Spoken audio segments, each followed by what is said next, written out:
Hi everyone, and welcome to today's running related video.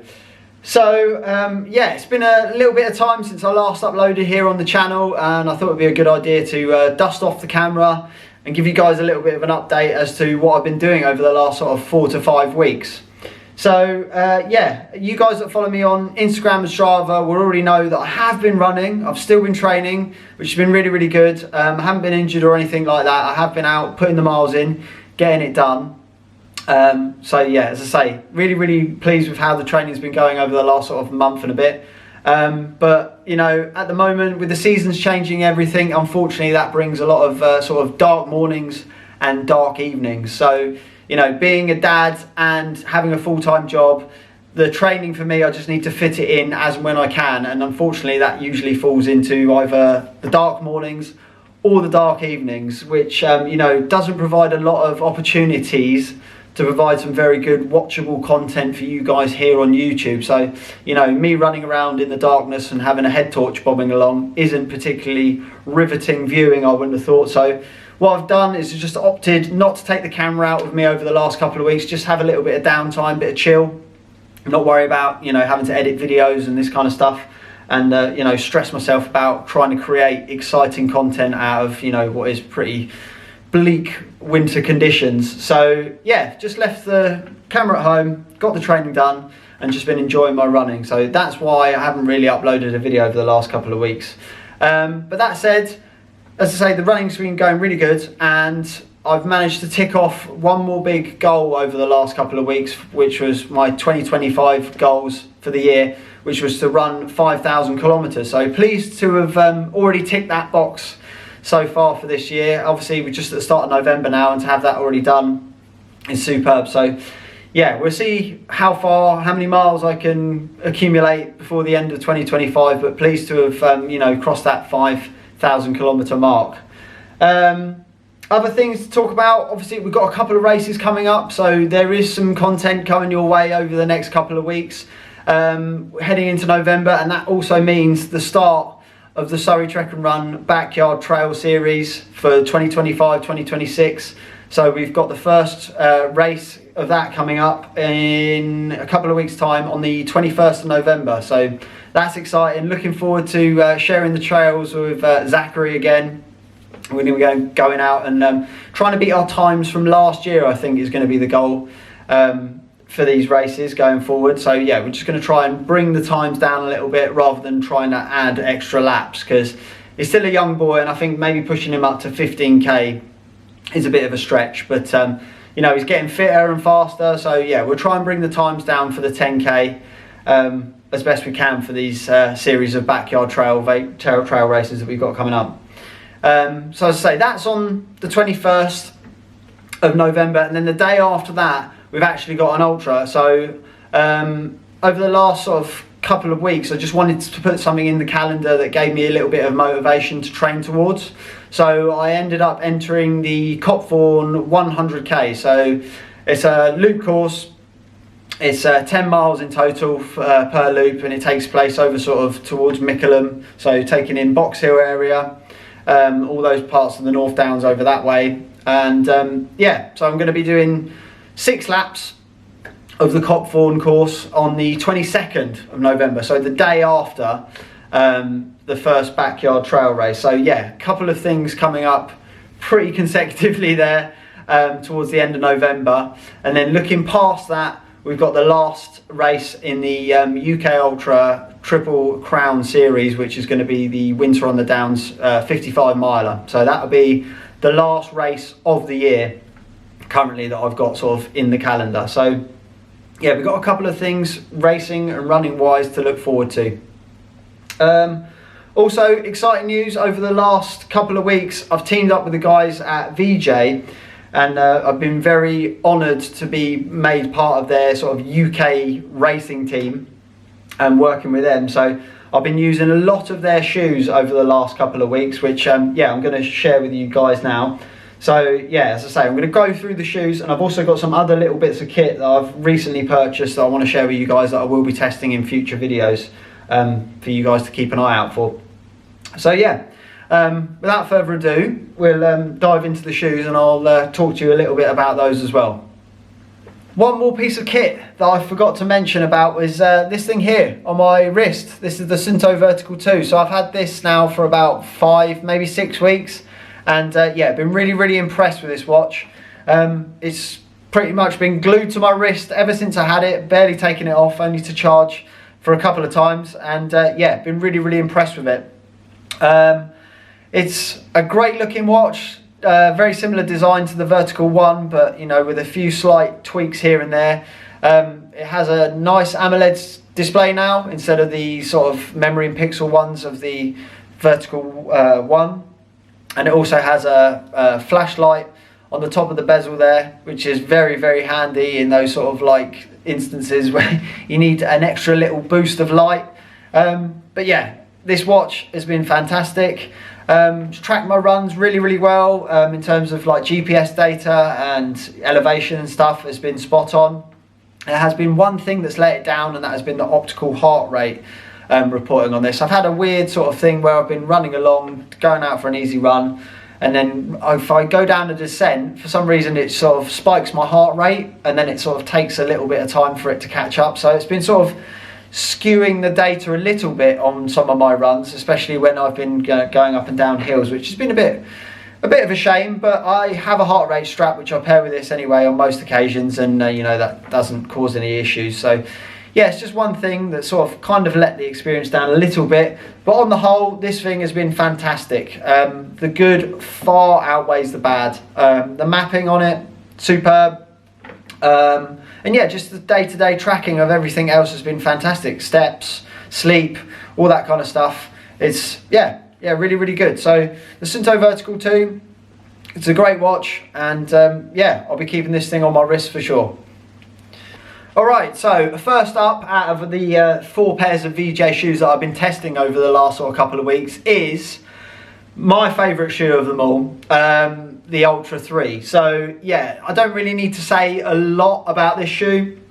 I've got a full review of it on the channel already, so if you want, I'll put a link down below in the description so you can go and check out that. But this shoe, superb. Really enjoy running in this shoe. It's yeah, just fantastic across the board. Great grip, really comfortable, and yeah, gets the job done. Really enjoy running in the Ultra 3. So that's enough said about that. As I say, you want to find out more, check out the review below. But next up is another shoe that I've also been using like quite a bit over the last couple of weeks. I think I've had this shoe for about 3 weeks now, and I think I've already run over 100k in these. So these pair of shoes here is the VJ Flow. So these are sort of like a everyday trainer type trail shoe, and yeah, just really lightweight, really comfortable. Basically, these are sort of like no frills. They just do exactly what they need to, and they do it well, and yeah, don't give you any sort of extra fluff or anything, you know, too elaborate that you don't really need on a trail shoe. Just want to get out, have some good grip so you don't slip over, and yeah, just, you know, crunch the miles away. So yeah, that's the VJ Flow there. And as I say, I've been really enjoying this shoe over the last couple of weeks. So if you're in the sort of market for a easy, cruisy, daily trainer that has some incredible grip, yeah, please do check out the VJ Flow. So that's those. Next up, we have a pair of VJ Max 2s. So these shoes are slightly lower stacked compared to the other ones. So these have, you know, a little bit less cushion underfoot, but very good grip, as with all the VJ shoes. But yeah, these things are super agile and give you great sort of like ground contact feel. I mean, the foam in these is the Super Foamance foam, so it's the same foam that they use in the Ultra 3, but there's just less stack of it, so you kind of do have a little bit more ground feel, a little bit more contact to the ground, but it's also still at the same time very cushioned and very comfortable. So, you know, it's not like running on like a brick.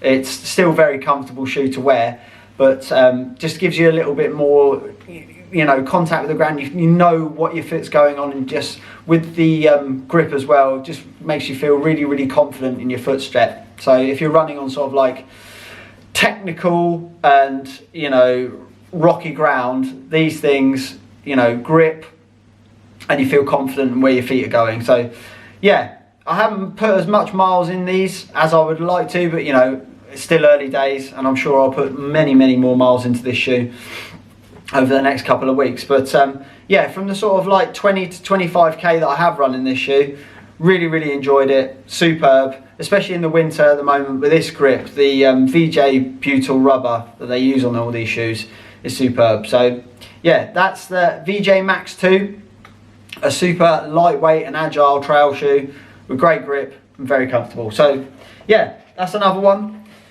And then the final pair of shoes that I've been using over the last couple of weeks has been another winter shoe here. This one has been very, very handy, especially in the wet.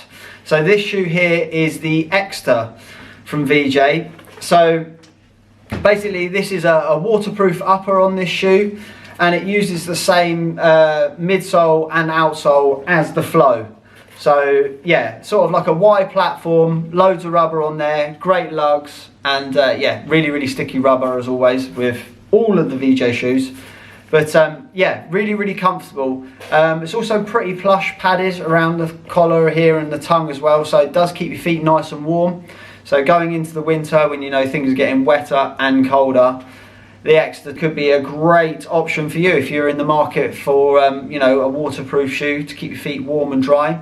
Doesn't have to be running either. If you're going out for a long walk, you know, walking the dog in the winter, when you're out in the long grass and it's slightly damp and you want to have dry feet but you don't want to wear wellies or boots, could be a great option for you, this one.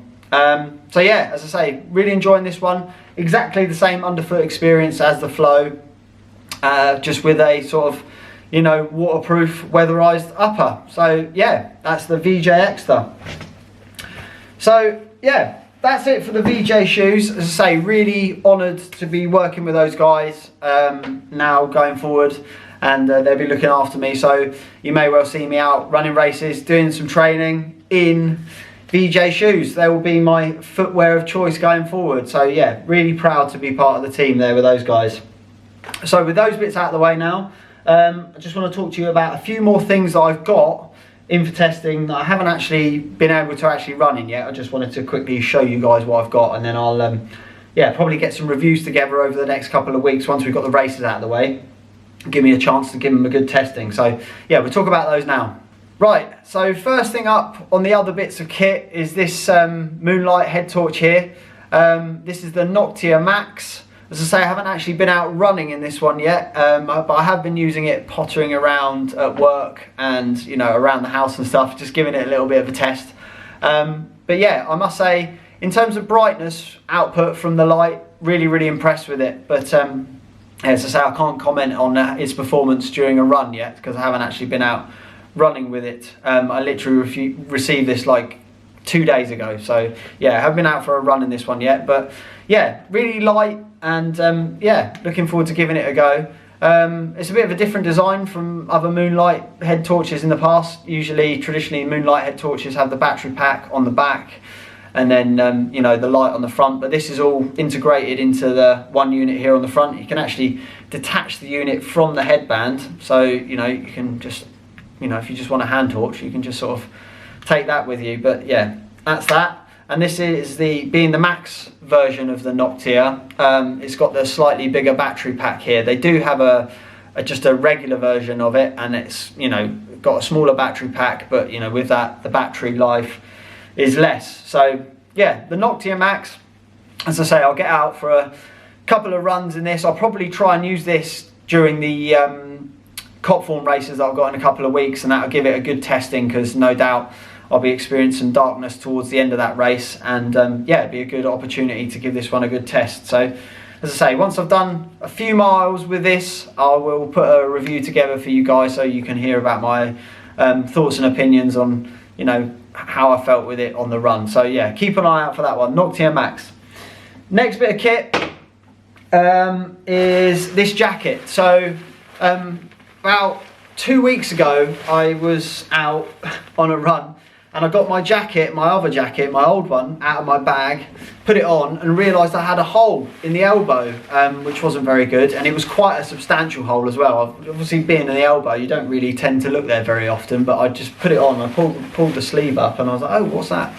So yeah, I was a bit annoyed because I really did like my Instinct jacket, and yeah, it was just too big to patch it. So went online to look for an replacement, and I spotted that Goreware had a sale on, so I decided to go for this one here. So this is the Goreware Concurve, a very popular jacket as far as I can tell. I've seen some great reviews of this one already out online. It's been around for a while, so I'm sure they'll probably have a newer version coming in the not too distant future. But yeah, excited to give this one a go. Nice design features on this jacket. This is the reason why I picked it up. So you've got these sort of like really nice sort of soft, sort of almost fabric elasticated cuffs here on the underside of the cuffs, and then what else? Oh, the magnet on the back of the hood as well, so that sort of stops the hood from flapping about. It sort of just attaches with a magnet, so it just quite strongly clips on like that, and you know, it stops the hood from blowing around and flopping around. And it also has a really cool feature which I liked for the ventilation, which is like a double zip. So yeah, if you get a little bit hot and sweaty but you don't want to take the jacket off completely, still have a little bit of waterproof coverage, you can unzip from the bottom, so it's like a double zip system, which I thought was really, really cool as well. Particularly also handy if you're getting things in and out of like a waist belt, and you don't want to have to lift all your layers up to get to everything. You just do a little zip of the bottom zip there, and you can, you know, get stuff that's in your waist pack. So yeah, as I say, I haven't actually run this one yet, but with the winter months well and truly here, I'm sure we'll have loads of wet weather to give this one a good testing over the next couple of weeks. So that's it, I think. So it brings you up to speed on what I've been doing in terms of running, and also the exciting bits of kit that I've been using over the last couple of weeks. If you guys have any questions specifically about any of the VJ shoes, please do shoot them down in the comments and I'll get back to you with that. And if you want to see any other reviews of the other shoes specifically, obviously I've done one, as I said before, of the Ultra 3. Let me know, and I'm sure I can knock one of those up together as well, just so that you guys know exactly what they're like. But yeah, that's it. Hope that's been a useful update. I am still here, I am still on YouTube, and we've got exciting things coming up towards the end of the year now. So yeah, stick with me, and the running content will resume in the not too distant future. So that's it for now. If you liked today's video, please press that like button, and if you're new to the channel, please consider subscribing for more running videos like this. So that's it. Take care, stay safe, and I'll see you guys in another video. Peace.